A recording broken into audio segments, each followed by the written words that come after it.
Hello and welcome back to another video on the rest of the and to another edition of Smackdown Out of 10. It's a huge episode today because we've got Logan Paul making his first appearance on WWE TV since SummerSlam, I think it was.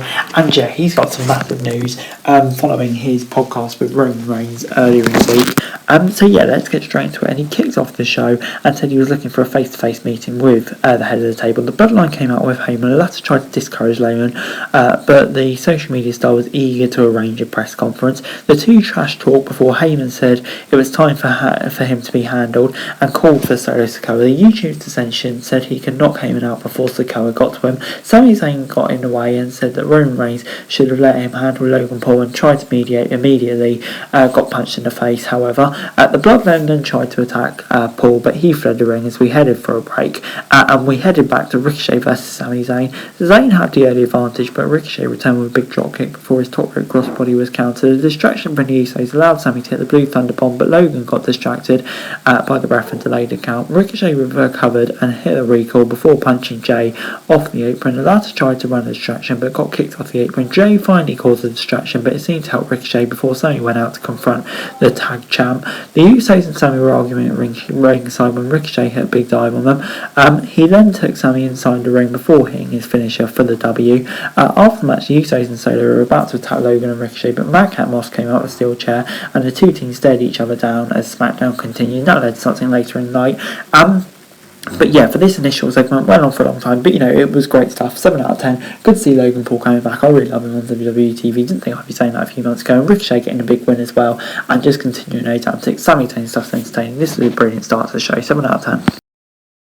Max and Maxine Dupree are out next and were wearing their back-to-school collection when Braun Strowman attacked Mansoor and Marseille, wiping them out on the entrance ramp. The Monster Among Men then tossed Mansoor into the ring and hit a massive powerbomb. Alpha Academy sneaked up behind Strowman. That had Gable under control, but Otis came in and lifted Strowman, hitting a slam. Braun recovered immediately and challenged Otis to a match, but the latter retreated thanks to Gable's advice, which was good stuff. Braun Strowman came back and destroying everything and everybody. I think it's all what we wanted to see, and it's going to lead to a big match next week, I think, with Omos, which is going to be intriguing. Didn't think they put that this early on, but there we go. But anyway, Damage Control are out next and declared SmackDown was their show. Now, Bayley talked about them being the best before Raquel Rodriguez came out and challenged her to a match, and that's what we got. Raquel was in control before Kai and Sky tried to interfere, but were launched into another form by the former champ.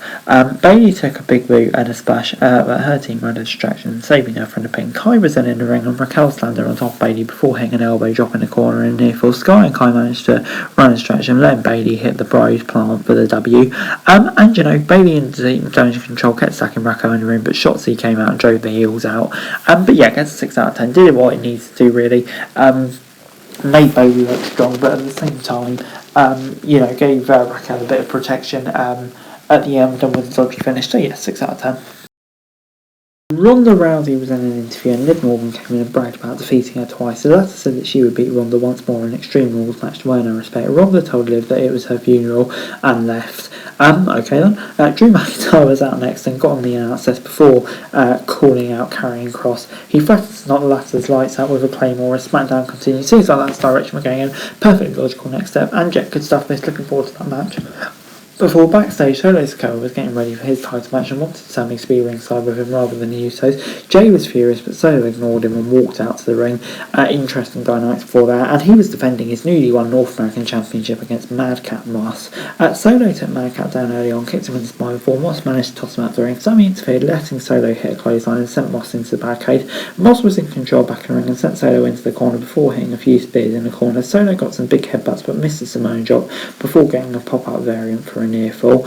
Moss then reversed one more finisher and hit the fall-away slam before Sami dragged Solo out of the ring to save him. The distraction allowed Solo to get a super kick in the ring before hitting a Nurinogi for the W. And yeah, this did its job. For me, it elevated the North American title, I think, defended on the main roster. Madcap Moss put a brilliant effort and continues the rift between the bloodline, and yeah, put Solo Sikoa over all in one. So yeah, this was brilliant stuff for me. 7 out of 10. It was then time for the Fatal 4-Way match to determine the number 1 contenders for the Undisputed Tag titles. The match was utter chaos early on and we saw huge sequences of dives to the outside before we headed for a break. Back on Smackdown, after a break, Top Dollar tagged in and with the help of Adonis got a near fall on Ridge before Kofi tagged in and took a double combo from Imperium before making a tag towards the latter. Hits a big move on Kaiser before Vinci came in and took a leg sweep for a near fall. Butch tagged in and took out Imperium and a New Day outside before facing Hit Row in the ring. Butch then took a big boot from Top Dollar before Dollar lifted Butch, Kofi and Woods simultaneously and dropped him.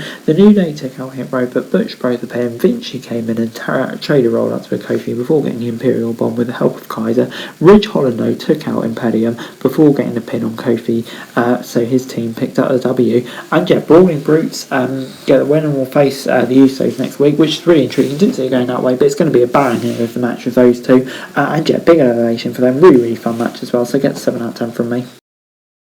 Overall, Smackdown this week gets a 7 out of 10 from me. Yeah, really enjoyable episode of Smackdown this week. Some great storytelling between the Bloodline. Logan Paul's back, and yeah, looks like he's having a match with Roman Reigns. Well, he is having a match with Roman Reigns, which is going to be incredible.